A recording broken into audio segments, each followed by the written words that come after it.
Hi viewers, math study with Chandan sir চ্যানেলে প্রত্যেকে স্বাগত জানাই। আজকে আবারও একটা নতুন ভিডিও নিয়ে আমি হাজির হলাম।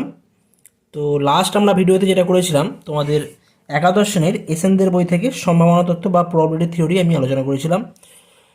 তো আমরা করেছিলাম যেটা সংক্ষিপ্ত উত্তরধর্মীর প্রশ্নমালা 4-এর সংক্ষিপ্ত উত্তরধর্মী কোশ্চেন নাম্বার লাস্ট আমরা 28 পর্যন্ত করেছিলাম। তো আজকের ভিডিওতে আমরা 29 থেকে কন্টিনিউ করব, কেমন? তো তোমরা যারা আমার চ্যানেলে একদম নতুন তারা কিন্তু অবশ্যই সাবস্ক্রাইব করে রাখবে, আর যারা অলরেডি সাবস্ক্রাইব করেছো তাদেরকে থ্যাংক ইউ জানাই। আর আজকের ভিডিও তোমাদের পছন্দ হলে তোমরা কিন্তু অবশ্যই লাইক, শেয়ার এবং কমেন্ট করে জানাবে। ওকে, তো যাই হোক, শুরু করা যাক কোশ্চেন নাম্বার 29 থেকে। সংক্ষিপ্ত উত্তরধর্মী কোশ্চেন নাম্বার 29 কি বলছে দেখো এখানে। 5 জন বাণিজ্য অর্থাৎ কমার্সের স্টুডেন্ট ও 5 জন বিজ্ঞান অর্থাৎ সায়েন্সের স্টুডেন্ট, বিজ্ঞান শাখার ছাত্রকে যথেচ্ছভাবে এক সারিতে বসানো হয়। একজন বাণিজ্য শাখার ছাত্রের পর একজন বিজ্ঞান শাখার ছাত্র, এই ক্রমে ছাত্রদের বসার সম্ভাবনা এখানে নির্ণয় করতে হবে। তো এখানে দেখো, এখানে মোট ছাত্র সংখ্যা কত আছে আমাদের প্রথমে দেখতে হবে। কি দেওয়া আছে? 5 জন বাণিজ্য শাখার ছাত্র আছে এবং 4 জন বিজ্ঞান শাখার ছাত্র আছে, অর্থাৎ মোট ছাত্র সংখ্যা হয়ে যাবে 5 + 4 = 9। তো এখানে আমাদের যে সমসম্ভব পরীক্ষার কথা বলা আছে, সমসম্ভব পরীক্ষাটা কি আছে? ছাত্রদেরকে যথেচ্ছভাবে একটা শ্রেণীতে রাখতে হবে। তাই আমরা সমসম্ভব পরীক্ষার একটা নমুনা দেশ আমরা ধরে নেব। তাই আমরা কি করছি না, বিজ্ঞান ও বাণিজ্য শাখার ছাত্রদেরকে যথেচ্ছভাবে এক সারিতে বসানোর সমসম্ভব পরীক্ষার নমুনা দেশ এস হলে সেই নমুনা দেশ এসে কতগুলো নমুনা বিন্দু থাকবে সেটা আমাদের কিন্তু বলতে হবে। তো এখানে মোট কতগুলো ছাত্র আছে? 9 জন ছাত্র আছে। তো 9 জন ছাত্র একটা সারিতে কত প্রকারের নিজেদের মধ্যে ইন্টারচেঞ্জ করে বসতে পারে? 9 জন ছাত্র একটা শ্রেণীতে বা একটা সারিতে নিজেদের মধ্যে ইন্টারচেঞ্জ করে কত প্রকারে বসতে পারে? তোমরা সেটা জানো, 9 ফ্যাক্টোরিয়াল হয়। তাহলে এখানে এই নমুনা দেশে এসে মোট নমুনা বিন্দু সংখ্যা হবে n(s) = আমরা বলতে পারি 9 ফ্যাক্টোরিয়াল। এখানে কিন্তু 5 জন ছাত্র কিসের ছিল? 5 জন ছাত্র আমাদের দেওয়া ছিল বাণিজ্য শাখার, আর 4 জন ছিল আমাদের বিজ্ঞান শাখার। এদের শাখাগুলো একই, কিন্তু ছাত্রগুলো তো আলাদা আলাদা। ছাত্রগুলোর প্রত্যেকটার যে ফেস, প্রত্যেকটার ফেস তো আলাদা আলাদা, যার জন্য কিন্তু আমি এখানে আলাদা করে 5 ফ্যাক্টোরিয়াল বা 4 ফ্যাক্টোরিয়াল দিয়ে ভাগ করিনি। মানে এখানে একই প্রকার বস্তু হলে তখন আমাদের অবশ্যই ভাগ করতে হতো 5 ফ্যাক্টোরিয়াল বা 4 ফ্যাক্টোরিয়াল দিয়ে। কিন্তু এখানে 5 জন ছাত্র বাণিজ্য শাখার হলেও তাদের ফেসগুলো তো আলাদা আলাদা, আর 4 জন বিজ্ঞান শাখার ছাত্র তাদেরও ফেস আলাদা আলাদা। তাই আমরা এখানে আলাদা করে কিন্তু n(s) = 9 factorial by 5 factorial by 4 factorial লিখলাম না। যদি এগুলো একই বস্তু হতো তখন কিন্তু আমরা এটা লিখতে পারতাম। এখানে যেহেতু তাদের ফেস আলাদা, তাই শুধুমাত্র এখানে আমরা 9 ফ্যাক্টোরিয়াল লিখব।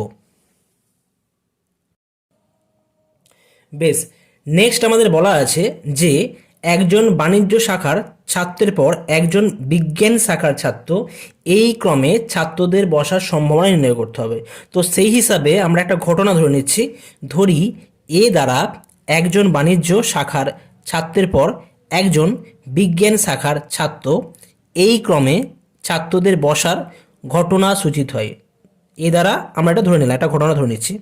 একজন বাণিজ্য শাখার ছাত্র কমার্সের, তারপরে আমাদের একটা বিজ্ঞান শাখার ছাত্র অর্থাৎ সায়েন্সের ছাত্র বসবে অল্টারনেটিভ করে। তো এই বিষয়টাকে আমরা একটা ঘটনা এ দ্বারা আমরা ধরে নিচ্ছি, বসার ঘটনা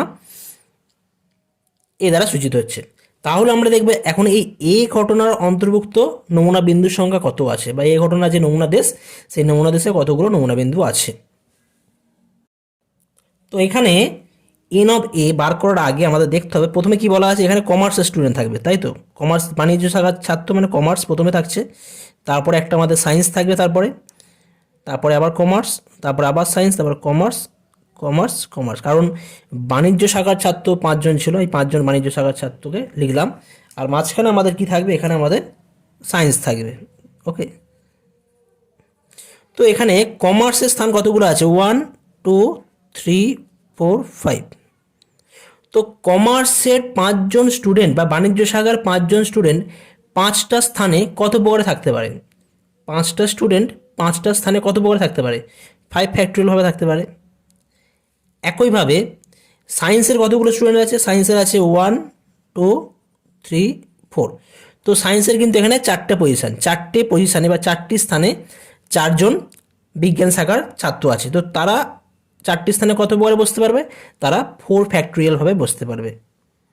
তাহলে এই বিজ্ঞান শাখার এবং আমাদের বাণিজ্য শাখা এবং বিজ্ঞান শাখার ছাত্ররা মোট কত রকম উপায়ে নিজেদের মধ্যে বসতে পারবে, যেক্ষেত্রে একে অপরের সাথে অল্টারনেটিভ থাকবে। অর্থাৎ প্রথমে বাণিজ্য শাখার ছাত্র, তারপরে বিজ্ঞান, আবার বাণিজ্য, তারপর বিজ্ঞান, আবার বাণিজ্য, বিজ্ঞান, বাণিজ্য, বিজ্ঞান, বাণিজ্য, এইভাবে থাকবে। তাহলে তারা কিন্তু মোট 5 ফ্যাক্টোরিয়াল ইন্টু 4 ফ্যাক্টোরিয়াল এত প্রকারে নিজেদের মধ্যে থাকতে পারবে, যেক্ষেত্রে আমাদের এই কন্ডিশনটা স্যাটিসফাই করবে।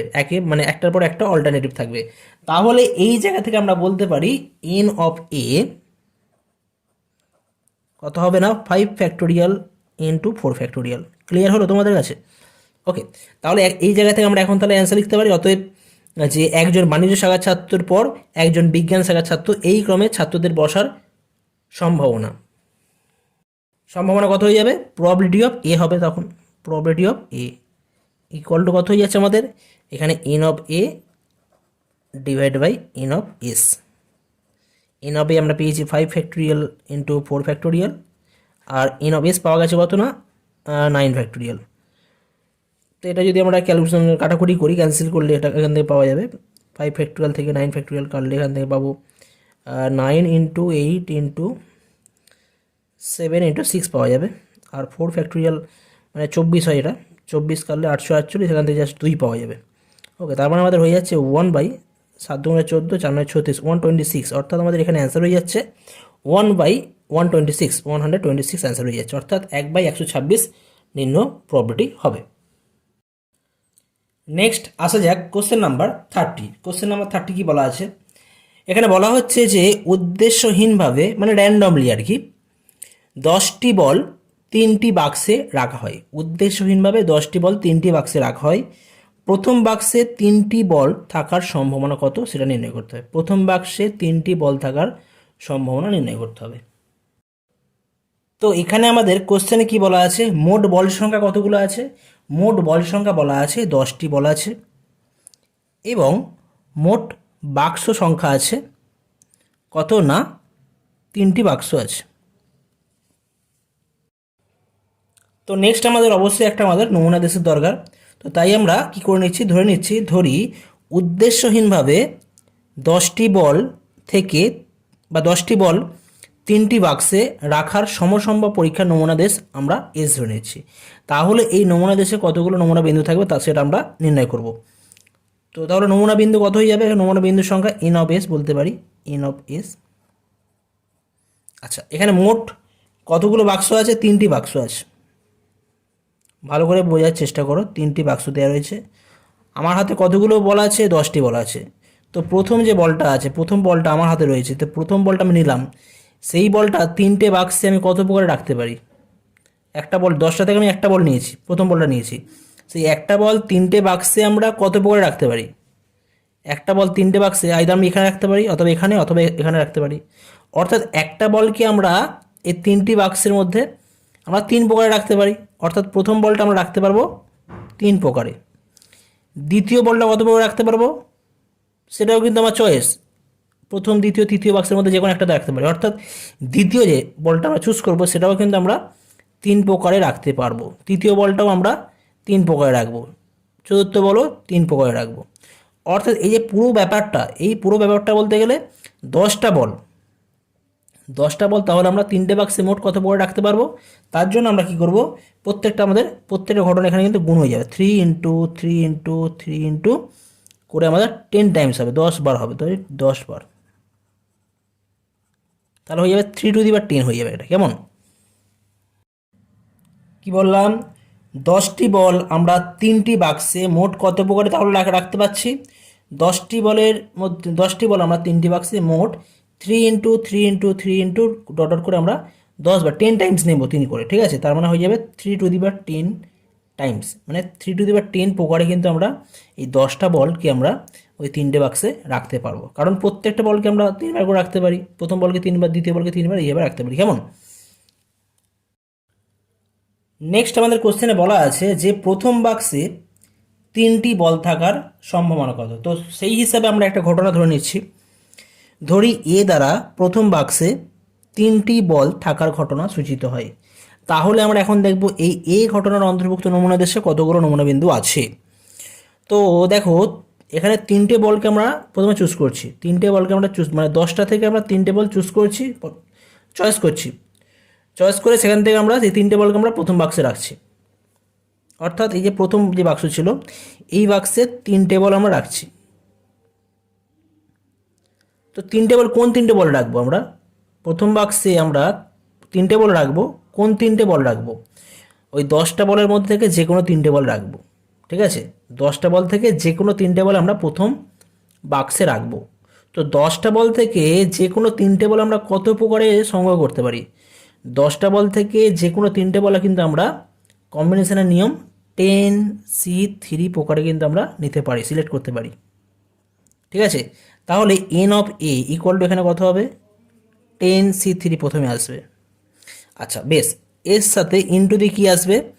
তো 3টে বল তো এখানে চলে যাচ্ছে, 10টা থেকে আমরা 3টে বল সিলেক্ট করলাম 10C3 প্রকারে, সেই বলটা আমাদের প্রথম বাক্সে থাকছে।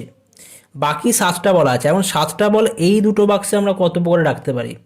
7টা বল এই দুটো বাক্সে আমরা কত প্রকারে রাখতে পারি? 7টা বলের মধ্যে প্রথম যে বলটা, সেই বলটা এই দুটো বাক্সে 2 প্রকারে থাকতে পারবে। দ্বিতীয় যে বলটা, 7টা বলের মধ্যে যে দ্বিতীয় যে বলটা, সেই বলটাও কিন্তু আমরা এই দুটো বাক্সে 2 প্রকারে রাখতে পারি। তৃতীয় বলটা 2 প্রকারে, চতুর্থ বলটাও 2 প্রকারে, এইভাবে কিন্তু আরও 2 হয়ে যাচ্ছে, 7 হয়ে যাচ্ছে। অর্থাৎ বাকি যে 7টা বল, সেই 7টা বল আমরা এই দুটো বাক্সে 2^7 প্রকারে রাখতে পারবো। 1 2 3 4 5 6 7, 2^7 প্রকারে কিন্তু আমরা রাখতে পাচ্ছি। কেমন? তার মানে আমাদের টোটাল কিন্তু এখানে যে প্রকার, যার থ্রুতে কী বলবো না, প্রথম যে কোনো 3টি বল আমরা প্রথম বাক্সে রাখবো, আর বাকি বলগুলো দুটো বাক্সে রাখছি, বাকি 7টা বল দুটো বাক্সে রাখতে পারছি। মোট আমরা 10C3 ইন্টু 2^7 প্রকারে। অর্থাৎ এই এ ঘটনার অন্তর্ভুক্ত নমুনা বিন্দুর সঙ্গে হয়ে যাচ্ছে কত না, 10C3 ইন্টু 2^7। 2^7 কেন হলো? ওই বাকি যে 7টা বল ছিল, 7টা বলের প্রত্যেকটা বল আমরা 2 প্রকারে রাখতে পারি, এবং প্রত্যেকটা ঘটনা তো আমাদের ইন্ডিপেন্ডেন্ট, যার জন্য 2 × 2 হয়ে যাবে। কেমন? ওই জন্য 2 × 2 করে 2^7 পাচ্ছি। তাহলে আমাদের এই ঘটনার অন্তর্ভুক্ত নমুনা বিন্দুর সংখ্যা হয়ে যাচ্ছে 10C3 ইন্টু 2^7। অতএব প্রবাবিলিটি অফ এ, অর্থাৎ যে প্রথম বাক্সে 3টি বল থাকার সম্ভাবনা হবে, probability of A equal to কী বলবো, n of A divide by n of S. তো এন অফ এ কত হয় আমাদের? 10C3, তো এটা পেয়েছি জাস্ট আমরা একটু আগে, ইন্টু 2^7। আর এন অফ এস মানে কত পেয়েছি? এন অফ এস মানে তো আমরা পেয়েছি 3^10 পেয়েছি। তাহলে এটা তোমরা ক্যালকুলেশন করে নিতে পারবে, এটাই তোমাদের অ্যান্সার হবে। আচ্ছা 10C3 মানে ক্যালকুলেশন করবে, এটা পাওয়া যাবে 120 ইন্টু 2^7 বাই 3^10। অর্থাৎ প্রথম বাক্সে 3টি বল থাকার সম্ভাবনা হচ্ছে 120 ইন্টু 2^7 বাই 3^10। এটা কিন্তু কমপ্লিট অ্যান্সার। নেক্সট আসা যাক কোশ্চেন নাম্বার 31। কোশ্চেন নাম্বার 13 কি বলা আছে? 1, 2, 3, n সংখ্যক বা n সংখ্যাগুলি, 1, 2, 3, n সংখ্যাগুলি উদ্দেশ্যহীনভাবে এক সারিতে সাজানো হয়। 1 থেকে n পর্যন্ত এত সংখ্যাগুলোকে উদ্দেশ্যহীনভাবে একটি সারিতে সাজানো হয়। তাহলে বলা হচ্ছে যে 1 এবং 2 সংখ্যা দুটি পাশাপাশি আসার সম্ভাবনা কত হবে? 1 এবং 2 সংখ্যা দুটি পাশাপাশি আসার সম্ভাবনা কত হবে সেটা নির্ণয় করতে হবে। তো কোশ্চেন নাম্বার 31, এখানে মোট কতগুলো সংখ্যা আছে? 1 2 3 করে n পর্যন্ত সংখ্যা আছে, অর্থাৎ এখানে মোট সংখ্যা আছে n, মোট সংখ্যা আছে nটি সংখ্যা আছে। তো আমরা এখন তাহলে সমসম্ভব পরীক্ষার নমুনা দেশ এস ধরে নেব যে 1 2 3 n সংখ্যাগুলি উদ্দেশ্যহীনভাবে এক সারিতে সাজানোর সমসম্ভব পরীক্ষার নমুনা দেশ এস হলে, তো আমরা ধরি 1, 2, 3 n সংখ্যাগুলি উদ্দেশ্যহীনভাবে এক সারিতে সাজানো সমসম্ভব পরীক্ষার নমুনা দেশ এস। কতগুলো সংখ্যা আছে? এন সংখ্যক সংখ্যা আছে। তো এন সংখ্যক সংখ্যা একটা সারিতে আমরা কত প্রকারে সাজাতে পারি, মানে এন সংখ্যক বস্তু নিজেদের মধ্যে কত প্রকার ইন্টারচেঞ্জ করে থাকতে পারে, তাই না? তাহলে নমুনা দেশে এস হলে এখানে এন অফ এস, অর্থাৎ নমুনা দেশে নমুনা বিন্দুর সংখ্যা কত হয়ে যাবে না এন ফ্যাক্টোরিয়াল। এটা তোমরা শিখেছো আগে, পারমুটেশন কম্বিনেশন চ্যাপ্টারে আমি এটা ডিটেলসে বলেছিলাম।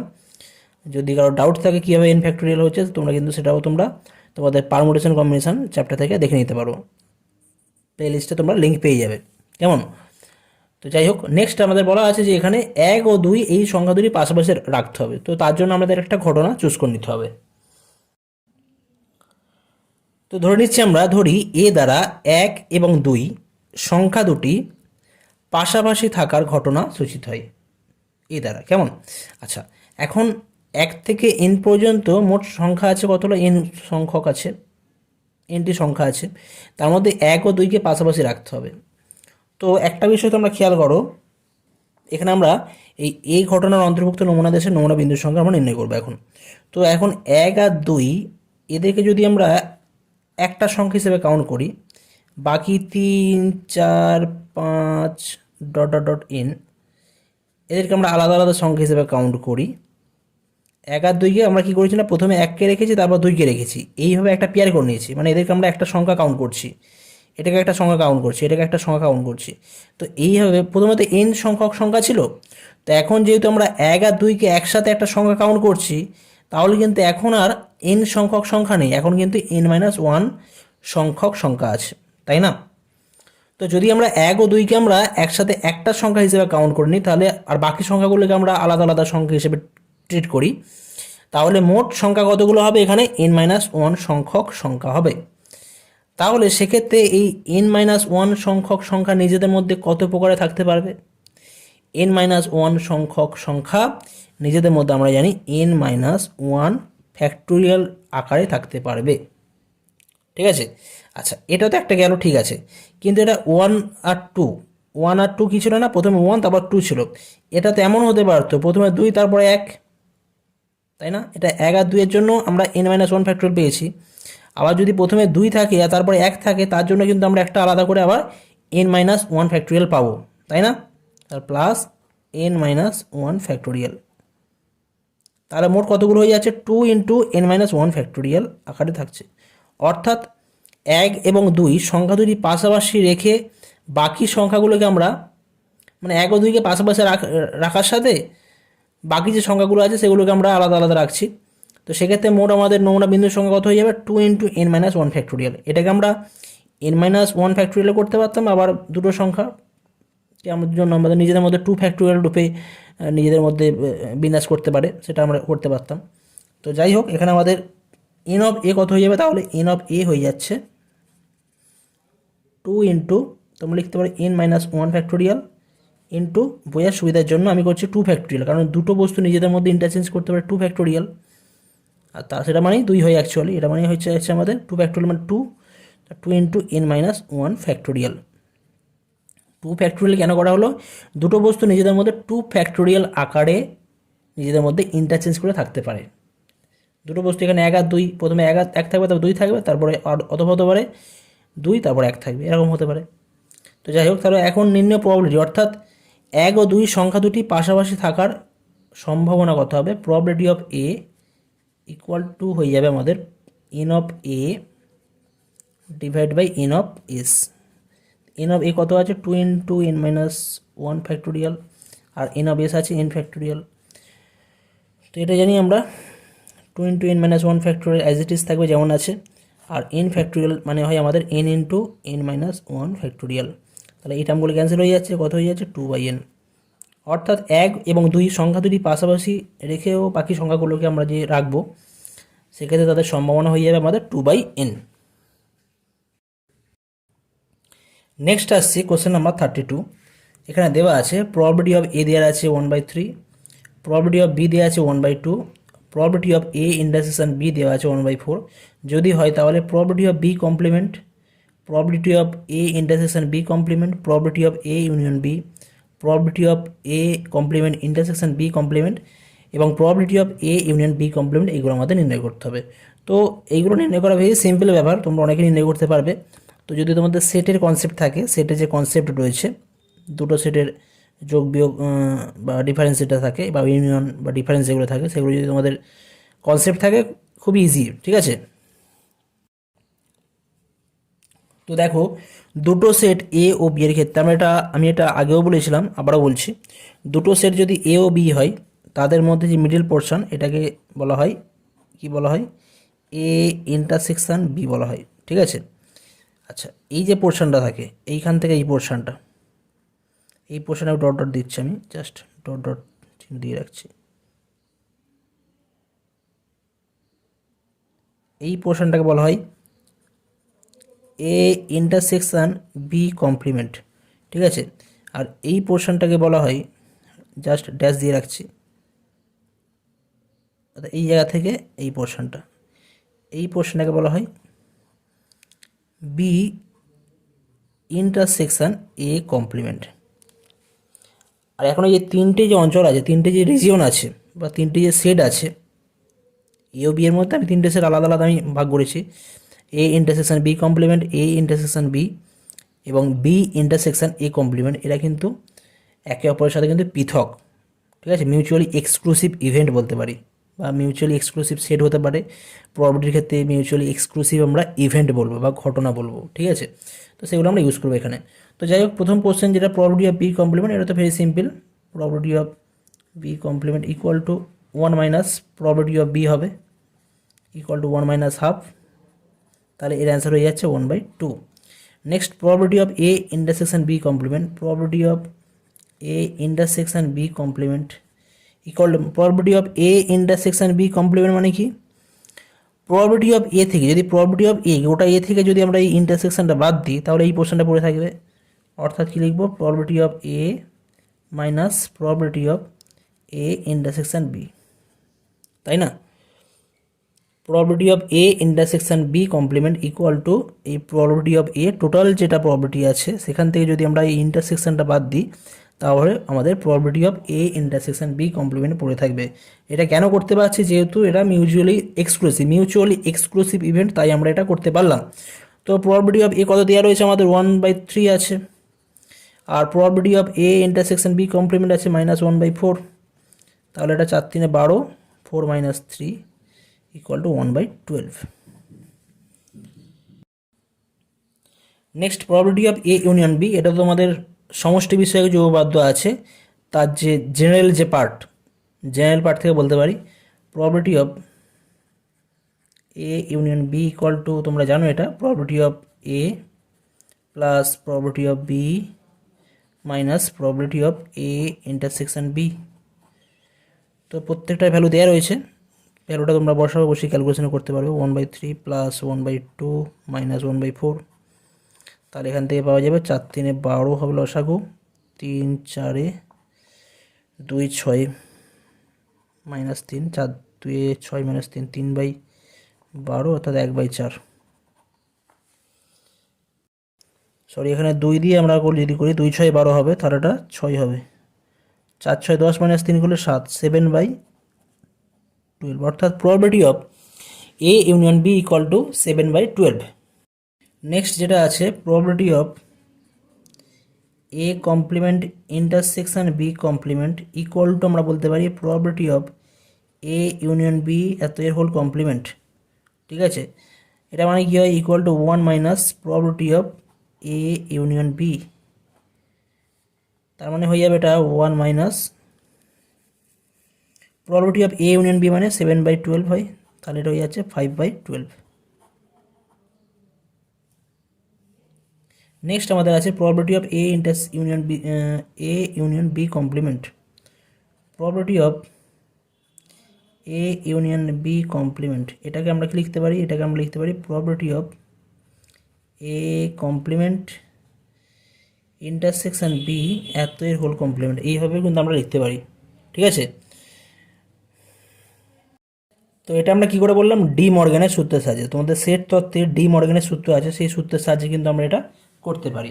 তো যাই হোক, এত এর ভ্যালু তোমরা অবশ্যই বার করতে পারবে, এর ভ্যালু হয়ে যাবে ওয়ান মাইনাস আমাদের কমপ্লিমেন্ট প্রবাবিলিটি অফ কমপ্লিমেন্ট যেটা রয়েছে, কমপ্লিমেন্টের প্রবাবিলিটি বার করতে গেলে one minus probability of A complement intersection B, এটা হয়। এখন এর প্রবাবিলিটি আমরা বার করবো। এর প্রবাবিলিটি কী হতে হয়, তোমরা যদি আলাদা করে বার করতে চাও, প্রবাবিলিটি অফ এ বা বি ইন্টারসেকশন এ কমপ্লিমেন্ট বা এ কমপ্লিমেন্ট ইন্টারসেকশন বি একই ব্যাপার। তার মানে কি, প্রবাবিলিটি অফ বি যেটা রয়েছে, বি থেকে প্রবাবিলিটি অফ বি থেকে probability of A intersection B এটা মাইনাস করতে হবে। এই দুটো ঘটনা পরস্পর মিউচুয়ালি এক্সক্লুসিভ। তাহলে তার মানে কি, probability of B intersection A complement equal to probability of B minus probability of A intersection B, equal to কি লিখবো, one minus probability of B minus probability of A intersection B equal to one minus probability of B কত দেওয়া আছে আমাদের, দেওয়া আছে 1/2 আর intersection আছে 1/4। তাহলে 1/2 মাইনাস 1/4 করলে এটা আমরা পাবো 1/4 পাবো, 1 মাইনাস 1/4 ইকুয়াল টু 3/4 হয়ে যাবে, ইকুয়াল টু পাওয়া যাবে 3/4। অর্থাৎ probability of A union B কমপ্লিমেন্টের ভ্যালু হয়ে যাচ্ছে 3/4। নেক্সট বলা আছে 32, বলা আছে যে এখানে এ ও বি ঘটনা দুটো পরস্পর পৃথক কিনা। দুটো ঘটনা পরস্পর পৃথক হয় তখনই যদি, কি জানি তোমরা জানো, প্রবাবিলিটি অফ যদি A intersection B equal to যদি 0 হয়, যদি probability of A intersection B সমান 0 হয়, তাহলে দুটো ঘটনা কিন্তু পরস্পর পৃথক হয়। কিন্তু এখানে যেহেতু probability of A intersection B equal to আমাদের দেওয়া রয়েছে 1/4 আর নট ইকুয়াল টু 0, তাহলে বলবো এ ও বি ঘটনা দুটো পরস্পর পৃথক নয়। ওকে, আচ্ছা, probability of A equal to যদি প্রবাবিলিটি অফ বি হতো, তাহলে বলতাম দুটো ঘটনা এ ও বি পরস্পর সমভাবে সম্ভাব্য হতো। প্রবাবিলিটি অফ এ আর প্রবাবিলিটি বি যদি ইকুয়াল হতো, তাহলে বলতাম সমভাবে সম্ভাবনা। কিন্তু এখানে আমাদের দেওয়া রয়েছে প্রবাবিলিটি অফ এ 1/3 আর প্রবাবিলিটি অফ বি 1/2, তার মানে এটা নট ইকুয়াল টু, অর্থাৎ এ ও বি ঘটনা দুটো কিন্তু পরস্পর সমভাবে সম্ভাব্য নয়। আর দুটো ঘটনাকে সম্পূর্ণ বলা হয় বা এক্সহস্টিভ বলা হয় যদি probability of A union B equal to 1 হয়। কিন্তু এখানে probability of A union B আমরা কত পেয়েছি, ইকুয়াল টু আমরা পেয়েছি অ্যাকচুয়ালি 7/12 পেয়েছি, 7/12 পাওয়া গেছে, নট ইকুয়াল টু 1।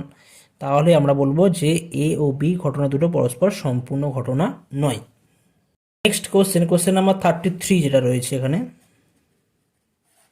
33তে দেওয়া রয়েছে যে প্রবাবিলিটি অফ ই সমান 1/3, প্রবাবিলিটি অফ এফ সমান 1/4 এবং probability of E intersection F সমান 1/6 হলে probability of E complement union F এত এর মান কত হবে।